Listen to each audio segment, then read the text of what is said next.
안녕하세요. 평택 부동산 에이스 대표 배성열입니다. 어, 오늘은 이 편한 세상 지제역 아파트 단지 내 상가에 대해서 소개시켜 드리려고 합니다.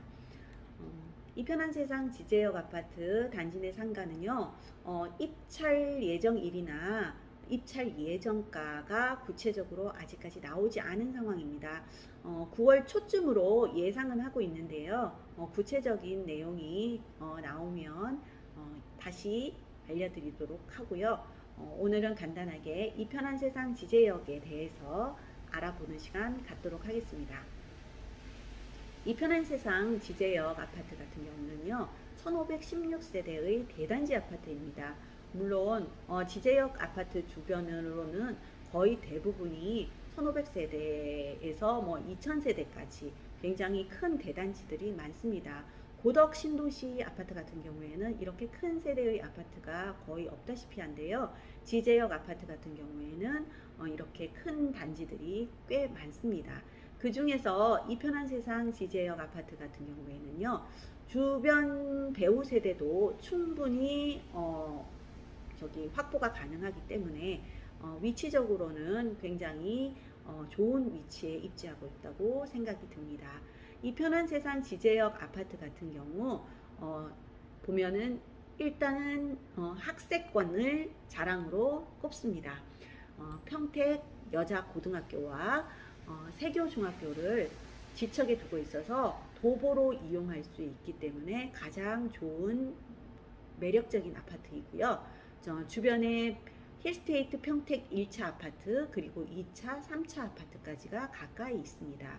또 앞쪽으로 떨어져 있는 아파트로는 평택 지제역 센트럴파크 1, 2, 3 그리고 입주가 완료된 힐스테이트 지제역 아파트 같은 경우도 있기 때문에 이런저런 아파트들을 다 배우 수요로 가질 수 있는 특장점이 있다고 생각하시면 되겠습니다. 자, 그리고 세교중고등학교를 지척에 두고 있다고 말씀드렸는데요. 초등학교도 역시 예정 사업 부지가 있습니다. 자, 그래서 초등학교 예정 부지가 있기 때문에 곧 이제 초등학교도 들어오게 된다면 초중고를 모두 어우르는 아파트로 거듭날 거라고 예상합니다. 자, 평택 이 편한 세상 지제역 아파트 같은 경우는요, 앞쪽으로는 이택지가 있는데 아직까지는 거의 대부분 흙먼지만 날리고 있죠.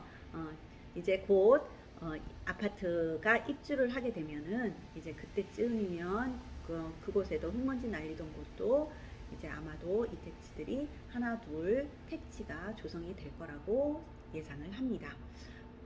이 편한 세상 지제역 아파트 같은 경우는요, 22년 내년 12월에 입주를 예정하고 있는데요. 지금 현재 지상 4층 정도 공사가 진행되고 있는 걸로 알고 있습니다.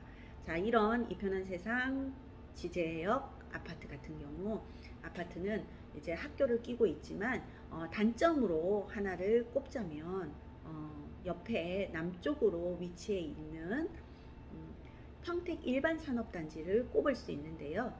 이런 일반산업단지가 이 편한 세상 지제역 아파트 분양 당시에는 꽤 단점으로 단점인 요건으로 얘기가 됐었는데 어떻게 생각해보면 단지 상가 입장에서는 아마 장점으로 작용할 수도 있겠다는 생각이 들어요.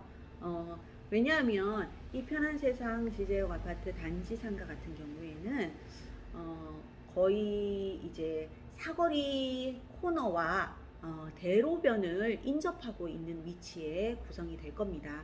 자, 그러다 보니까 이제 산업단지에서 근무하고 계시는 여러 근로자분들 같은 경우에는 대로변이나 아마도 사거리 쪽을 이용하시는 분들이 많겠죠. 예, 그러다 보니까 아무래도 단지 상가로의 유입이 좀 더 많아지지 않을까 생각을 하고 있습니다. 자, 그리고 지척에 있는 세교중고등학교도 걸어서 바로 상가 앞을 지나갈 수 있는 거리에 있기 때문에 학생들도 이용하지 않을까 싶은 생각이 들고요. 주변에 이렇다 할 상가들이 없습니다. 그러다 보니까 상가가 설 만한 자리도 없고요. 그래서 단지 상가가 좀 더 활성화되지 않을까 기대해 봅니다.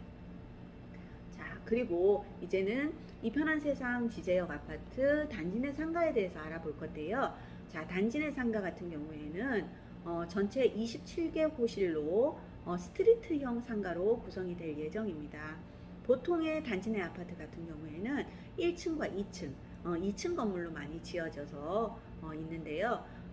지제역 이 편한 세상 단지 내 상가 같은 경우에는 2층이 없는 1층으로 모두 구성해서 스트리트형으로 구성이 될 예정이라서 훨씬 더 가시성 면이나 유동인구 모집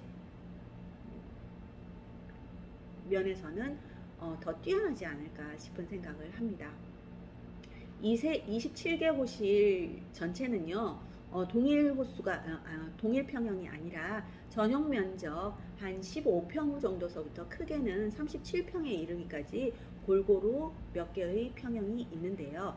그 중에서 이제 17평, 전용 면적 17평형이 대부분을 차지한다고 볼 수 있겠습니다. 자, 17평형이면, 전용 면적 17평이면 굉장히 큰데요. 이제 일반 아파트 단지 같은 경우에는 10평에서 12평 정도가 대부분의 아파트 단지로 분양이 됩니다. 자, 그런데 여기 단지 내 상가 같은 경우에는 17평, 15평이라도 큰데 17평이면 굉장히 많이 큰 거라고 생각이 듭니다. 물론 이렇게 크다면은 분양 예정가도 당연히 크겠지요. 그런데 뭐 그만큼 큰 게 매력적으로 다가올 수도 있고 조금 부담으로 다가올 수 있는 면도 없잖아 있기는 한데 각자의 상황에 따라서 조금씩 다르게 느껴지실 것 같네요. 자, 그러면 이제 분양 면적이 아니라 전용 면적이 17평이 대부분인 평형을 기준으로 봤을 때 예상가는 나오지 않았지만 저희들 내정가가 있는데요. 내정가로는 한 6, 7억 정도를 생각하시면 뭐 그렇게 나쁜 금액은 아니라는 생각이 듭니다. 자, 그래서 지금부터 관심을 좀 가지시고요. 단지 내 상가가 이제 관심이 있으신 분들은 입찰 기간이 얼마 남지 않은 것 같으니까 입찰 때까지 임박하기 전에 미리미리 상담 진행하시고 준비하시는 걸 추천해 드립니다. 자, 이 편한 세상 지제역 아파트 단지 내 상가 같은 경우 꽤 관심이 높은 걸로 알고 있는데요. 빨리빨리 준비하셔서 빨리빨리 선점하시기를 부탁드리고요. 아파트 단지 상가 같은 경우에는 수익형 부동산으로 분류가 되잖아요. 이제 안정적인 수익을 원하시거나 기존에 이제 뭐 단기 차익을 원하시는 분들도 뭐 크게 나쁘진 않을 것 같습니다. 자, 둘 중에 어느 쪽이 되었든 필요하신 분들은 빨리빨리 선정하시기를 부탁드리고 다음에 구체적인 내용이 나오면 다시 한번 찾아뵙도록 하겠습니다. 자, 지금까지 평택부동산 에이스 부동산 대표 배정렬이었습니다. 감사합니다.